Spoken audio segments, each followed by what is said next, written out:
Good afternoon or good morning to you, wherever you are listening in the world. My name is Jerry Antimano. I'm the Community Development Manager at HITLAB, and it is my honor to have Eugenio Zuccarelli, Senior Data Scientist at CVS Health, join us today to have a fantastic conversation around healthcare AI trends and bridging that gap. So Eugenio, welcome to the program. Thank you so much for your time in making the time to come on and speak with the audience today. Hi, Jerry. Excited to be here. No, wonderful. Could you give us just a 60-second background about yourself? I'm sure the audience would love to hear about your journey and how you come to where you are today. For sure. So I'm a senior data scientist at CVS Health, which I believe everybody knows about. So it's a big player in the healthcare industry. And I've always been working at the intersection of data science and AI and the healthcare industry. I've been working in the UK very close with the NHS, so public healthcare system in England, in the UK. Then I moved to the US, been doing research across MIT, a bit at Harvard, and also at Imperial College, always at the intersection of AI, neurosciences, and the healthcare space. And then I moved from Boston to New York, here to be at CVS Health, at the beginning as a data scientist, and now what a senior data scientist is more about leading teams of people that work with data indeed to try and bridge the gap between data and information and decision making. So very excited to be here. No, wonderful, and certainly a very, very hot topic right now and really important topic within healthcare. And going and taking that that train of thought and going from data to decisions is one of the major challenges that any of the healthcare organizations are facing nowadays.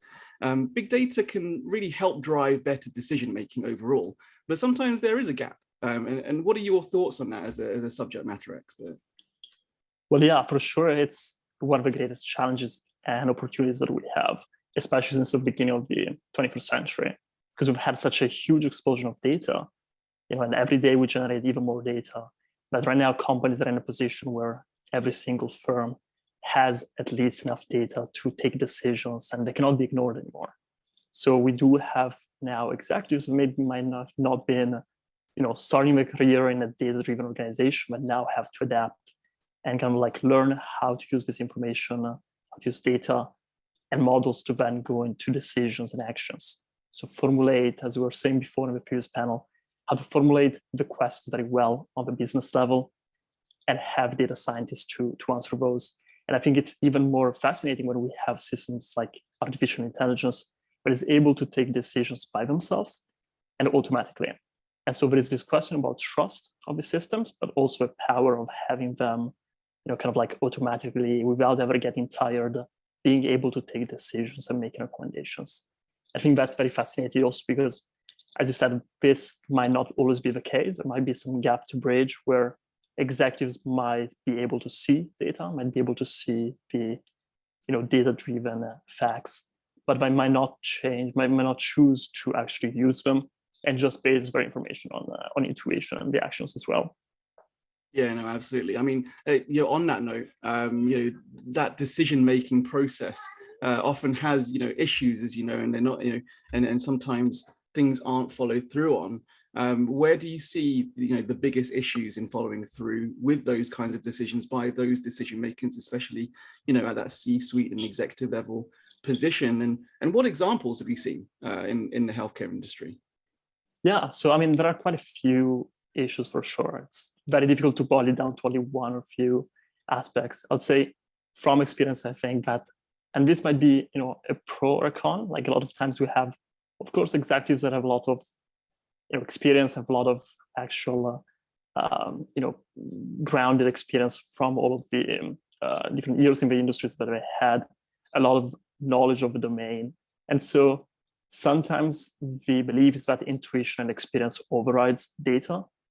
I think this is also probably related to another issue, which is that sometimes there is a lack of trust on data. Every single company I've seen, has issues with data not being clean, being a bit messy, processes not being exactly in place. And so sometimes you have decision makers that decide to go by their gut feeling or instinct because they believe their experience, is relatively stronger.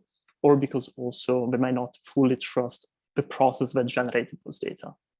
And this gap between business and data is one of those that really has to be, addressed, in my opinion, because sometimes you have questions, for instance, that get answered by data science teams, data teams, that might have not been asked by the business teams.